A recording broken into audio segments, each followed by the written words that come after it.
Hey, how you doing, sir? I apologize for the wait. So he said it was the garage? Alrighty, let's see. Different tensioner.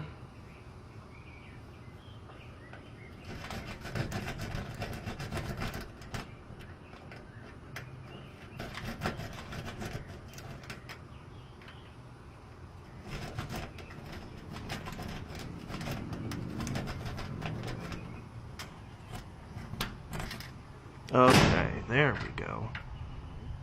How long have you been doing it? About a year and a half now.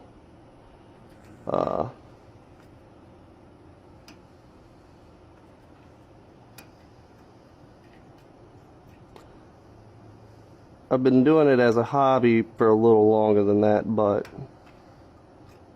When you got serious, it's been about a year and a half. yeah, I just decided one day I was like, you know what, maybe I want to do this for my job. Yeah. I'm supposed to be leaving for California probably tomorrow or Monday.